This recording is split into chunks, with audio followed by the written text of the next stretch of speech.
Welcome to the Rugby Obsession Deep Dive. Today we're tackling a really crucial debate, one that pops up, well, pretty much every year after big international games. Referee inconsistency and player discipline. Yeah, that's right. And today we're zoning in on the immediate fallout from that Bledisloe Cup test, Wallabies versus All Blacks, round 5. We're looking at what former players, coaches, the people who've been there are saying World Rugby really needs to get a grip on, and soon. Right. Our mission here is to sort of unpack that dual responsibility that comes out of a loss like that. We need to look at where the Wallabies, well, let themselves down, the things they need to own. And then on the other side, where the officiating, maybe the whole structure around it, might be, let's say, frustrating the game itself for you, the fan. It's definitely a bit of both, isn't it?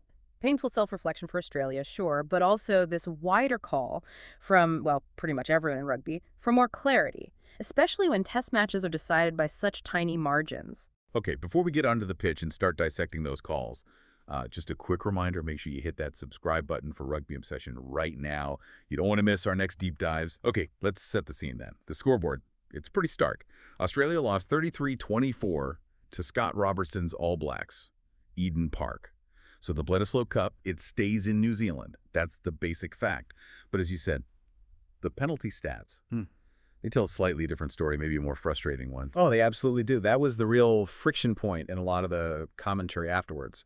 These perceived inconsistencies from the referee, Andrea Piardi from Italy. You look at the numbers. Wallabies gave away 15 penalties. The All Blacks, only 10. Now that 5-penalty difference, it's not just a number. In a game like that, it's huge. It kills momentum. And the criticism wasn't just, oh, the ref had a bad day, was it? It seemed to go deeper. We saw Morgan Turui, former Wallaby, now commentator, he was really direct, said Piardi was not up to the occasion. And, maybe more importantly, that World Rugby appointed him in error. That's strong stuff. It's a massive statement, yeah. Because it shifts the focus, doesn't it? It's not just about one referee's performance on the day. It starts asking questions about the whole process. How does World Rugby pick reps for these massive high-pressure games? And if key figures in the game feel they're getting it wrong, well, that kind of undermines confidence, So what specific moments really fueled that feeling? There were a couple of big ones, right? 2 main ones kept coming up. First, there was Harry Potter's yellow card. Quite early on, a lot of people felt that was pretty harsh, maybe overly punitive in the context. Okay, so that's one side. What was the other big flashpoint? The big one, the one that really crystallized the whole consistency debate, was Jordie Barrett's tackle on James O'Connor, a lifting tackle. And this wasn't missed. The ref saw it, Piardi checked it with the TMO, Marius Jonker, and yet nothing. No sanction. It just played on. Right. So you've got a yellow card that many thought was maybe a bit soft. Yeah. And then a tackle that looks pretty dangerous gets checked and then just waved away. Exactly. And that creates immediate confusion for the players. What's okay, what's not. How do they know where the line is? That's the problem. Are you going to get pinged, maybe even carded, for something marginal if you go hard in defense? Or is a really high lift, something potentially dangerous, going to be ignored? That uncertainty at test match speed is incredibly tough to handle. Which brings us neatly to the Wallabies coach, Joe Schmidt. He had the unenviable job of facing the media afterwards. How tough is that? Trying to voice frustrations about the ref, but knowing your team also missed, what was it, 39 tackles? Yeah, 39 missed tackles. It's a heck of a tightrope to walk. And Schmidt, he did acknowledge the difficulty. He talked about those inconsistencies, making it hard to adapt. Especially, he said, when the All Blacks are attacking wide, forcing those quick decisions from defenders.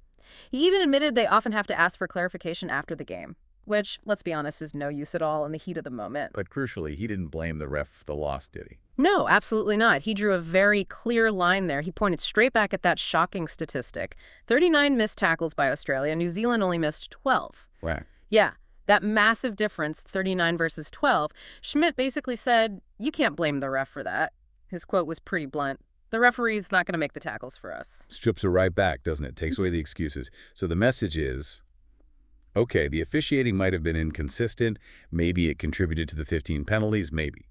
But you simply cannot expect to win a test match when your fundamental defense falls apart like that. Pretty much. You've got to try and adapt to the ref, manage those variables as best you can. But first things first, you have to execute the basics, nail your tackles. So it's that dual responsibility again. Team controls the tackling, needs to manage the penalties better, maybe understand the ref's interpretation. Right.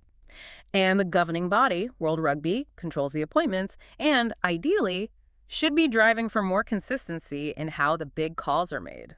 Okay, let's pivot slightly then. Because former Wallabies hooker, Jeremy Paul, he picked up on this wider issue. He was on the Good, Bad, and Rugby AUNZ podcast. And he shifted the focus a bit, didn't he? Away from just the Wallabies' loss. He did. He agreed with Schmidt fundamentally. Referees don't lose you games. Not really. For Paul, the big issue wasn't about who won or lost that specific Bledisloe match. It was more about the damage these really visible inconsistencies do to the game as a spectacle, to the entertainment value for everyone watching. He thinks fans are getting turned off. And how did he make that point? He used a really striking comparison I remember reading. Yeah, it was a great example, actually. He directly contrasted that Jordie Barrett tackle on O'Connor, the one that wasn't sanctioned, with something from the Women's Rugby World Cup final. In that final, England's Hannah Botterman got an immediate yellow card for a pretty similar lifting action. And that Women's World Cup final, that was a huge occasion. Massive crowd, wasn't it? Absolutely massive, biggest ever crowd for a women's game, over 80,000 people, a huge showcase for the sport. So Paul's point was, you have an instant yellow card for a lift in that game, in front of that audience. But then a few months later, in a men's Bledisloe Cup game, an almost identical tackle, and Paul argued Barrett's lift was actually way higher, gets checked and cleared. That's just a massive difference in interpretation. It's not even about whether Barrett deserved a card or not. Paul actually said he thought the tackle itself was brilliant, didn't need 10 minutes off. Exactly. His point wasn't Barrett should have been carded. It was about the difference.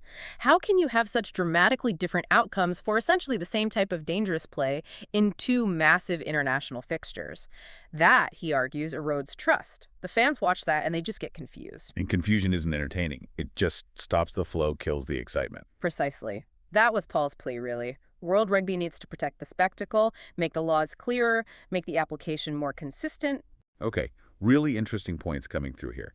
If you're finding this valuable and you want to weigh in on these debates, please do subscribe to Rugby Obsession and definitely share your own thoughts on these referee calls in the comments section below the show.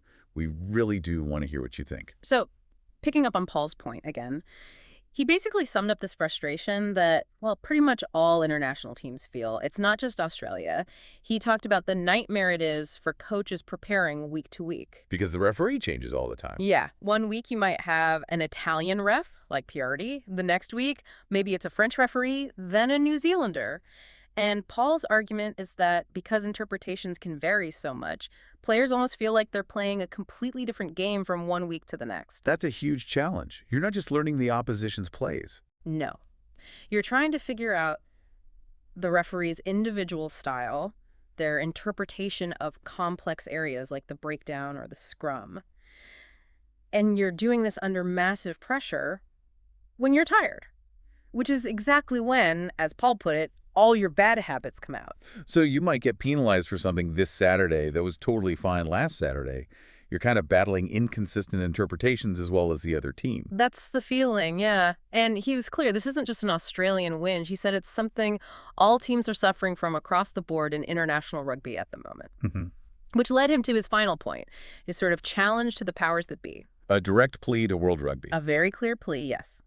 He said they have to look at these inconsistencies, and they need to do it immediately. He framed it not just as a fairness issue, but almost as a business issue for the sport. If results feel like they're being heavily influenced by random interpretations, the game's credibility takes a hit. Okay, so let's try and pull this all together then, looking at the bigger picture from everything we've discussed. Well, I think the analysis, particularly coming out of the Wallabies camp after that loss, gives us a really clear two-sided picture. On one hand, elite teams like Australia, they absolutely have to own their performance. They have to cut down those penalties, maybe from 15 towards 10. And they must fix fundamental errors like missing 39 tackles. That's non-negotiable. But on the other hand, the overall health, the credibility of the international game, that seems to rely quite heavily on World Rugby finding ways to get more consistent application of the laws, especially around dangerous play like those lifting tackles, minimize the variability. So the key takeaway for you listening is probably that this wasn't just about one bad day for Australia. It was maybe a symptom of this bigger challenge around consistency that all teams are wrestling with. We hope this deep dive has given you a good handle on the arguments coming from people right inside the game. And it leaves us with a big question, really. Are these inconsistencies just, part of the high-speed, high-pressure nature of modern rugby, something players simply have to get better at adapting to? Or does World Rugby need to take more decisive action now to standardize how key things, especially dangerous play, are refereed across the board? We'd love to know what you think stands out. Let us know. And please remember to subscribe to Rugby Obsession wherever you like to listen. Yeah, we really appreciate you joining us for this. Thank you for listening to the Rugby Obsession Deep Dive, and we will look forward to you listening to our next episode.